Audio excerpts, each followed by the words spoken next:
Share করব আজকে বেগুনের খুব সিম্পল একটা তরকারির রেসিপি, যেটা ভাত এবং পোলাওর সাথে ইজিলি সার্ভ করা যাবে। বেগুন দেখাও, এই যে হ্যাঁ, এভাবে আমরা মোটা মোটা করে কেটে নিয়েছি। এটা তো দেখাই না বাবা, এই যে এভাবে এভাবে ছিটেই ছিটেই দিতে হবে। আমি শুধু দিব তো। শুধু তুমি দিবে, এভাবে ছিটে ছিটে দিতে পারবে। এই ধরো, ঠিক আছে, দাও লবণ দিই। লবণ দেখতেই পেয়েছেন, আমরা বেগুনের সাথে অ্যাড করে দিয়েছি হলুদ, মরিচ এবং লবণ। এগুলো দিয়ে বেগুনটাকে খুব ভালোভাবে মাখিয়ে নিচ্ছি। মাখানো হয়ে গেলে চলে যাচ্ছে এটাকে ভেজে নিতে। রান্নার কড়াইতে দিয়ে দিচ্ছি তেল। তেল গরম হলে একে একে বেগুনগুলো দিয়ে দিচ্ছি। নর্মালভাবেই বেগুনগুলোকে আমি ভেজে নিচ্ছি।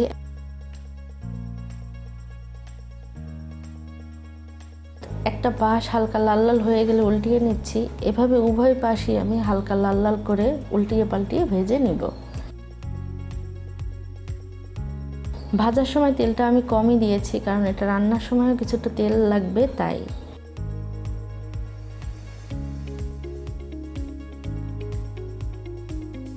বেগুনের উভয় পাশ ভাজা হয়ে গেলে চলে যাচ্ছে এটাকে রান্না করে নিতে। রান্নার কড়াইতে দিয়ে দিলাম তেল। তেল গরম হলে দিয়ে দিচ্ছি পেঁয়াজ কুচি। পেঁয়াজটাকে তেলের সাথে নেড়েচেড়ে ভালোভাবে মিশিয়ে নিচ্ছি। আর এটাকে হালকা সোনালী রং করে ভেজে নিচ্ছি। পেঁয়াজ ভাজা হলে এখানে দিয়ে দিচ্ছি টমেটো কুচি। সেই সাথে অ্যাড করছি হলুদের গুঁড়ি, মরিচের গুঁড়ি, জিরার গুঁড়ি এবং লবণ। সবকিছুকে তেল পেঁয়াজের সাথে নেড়েচেড়ে মিশিয়ে নিচ্ছি। মশলা, টমেটো এগুলোকে একটু ভালোভাবে কষিয়ে নিব।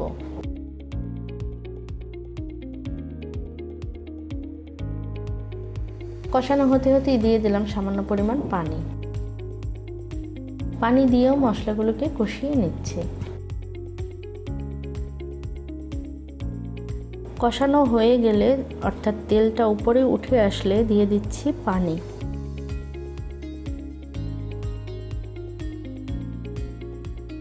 এই পানিতে বলক আসলে আমি ভাজা বেগুনগুলো অ্যাড করে দিচ্ছি।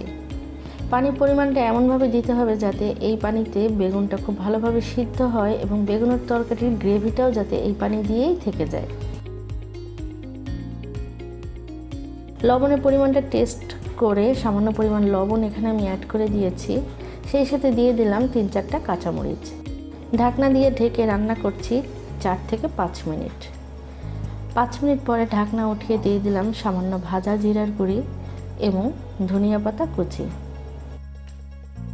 খুব আলতো করে বেগুনগুলোকে উল্টিয়ে নিচ্ছি যাতে বেগুনগুলো ভেজে না যায়।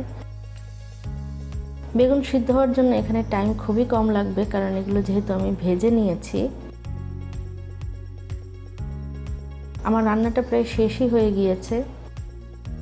ধনিয়া পাতার ফ্লেভারটা সব কিছুর মধ্যে ঢুকে পড়ার জন্য এটাকে 1 মিনিটের জন্য ঢাকনা দিয়ে ঢেকে দিলাম।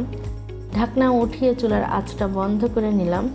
তৈরি হয়ে গেল বেগুনের খুবই সহজ একটা রেসিপি। পোলাওয়ের সাথেও কিন্তু বেগুনের এই সবজিটা খুবই ভালো লাগে।